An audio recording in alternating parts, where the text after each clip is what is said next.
people's lives and safety and security is at risk. Women, children, elderly people, they're on the move. They become part of the casualties, of the injured. We have already noted more than 70 children being killed. It is more than the whole total of last year. So in this humanitarian crisis and in this conflict, one of our main concerns is the protection of the civilian population and also the protection of civilian assets, that schools and hospitals are being attacked or used for military purposes. Realistically, what can be done to help people? What can UNHCR do to help? It is very unusual that all international UN and NGO staff has to evacuate. This was something we wanted to avoid at all cost.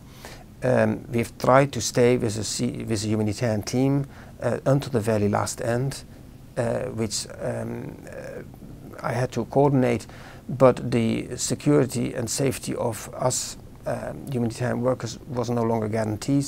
In fact, we could take the last plane out.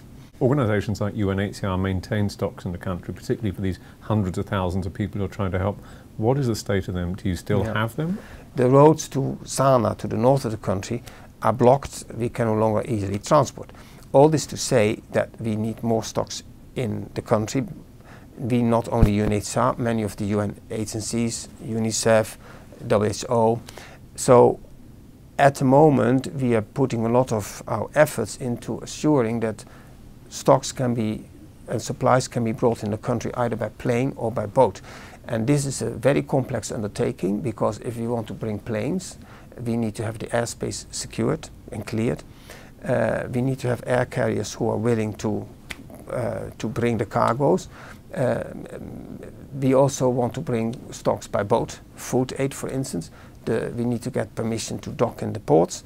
And of course then in country we need to have clear guarantees from the powers in the country that personnel can move and stocks can move. We now see for the first time a reverse movement. We see now Yemeni plus Somali refugees, Ethiopians, taking the boats out of Yemen, outbound to Djibouti, to Somaliland, to Puntland, as a real refugee movement out of Yemen, because they flee the violence, the civil war, the indiscriminate and generalized shooting in the suburbs of Aden, where many of the Somali refugees live. Do countries in that region have anything like the capacity that would be needed to deal with a mass outflow from Yemen were that to happen? These countries do not have that capacity, and it will come to UNHCR and its partners to help these countries to deal with such an influx of Yemeni and refugees out of Yemeni to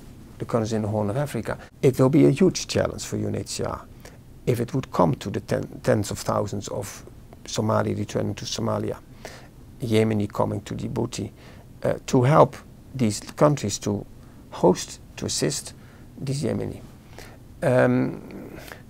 So we see now the regional dimension of the conflict in Yemen, which calls for exceptional measures by UNHCR and its partners. This is something I don't think we can do on our own.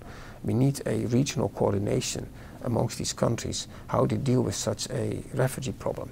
No country on its own can handle this.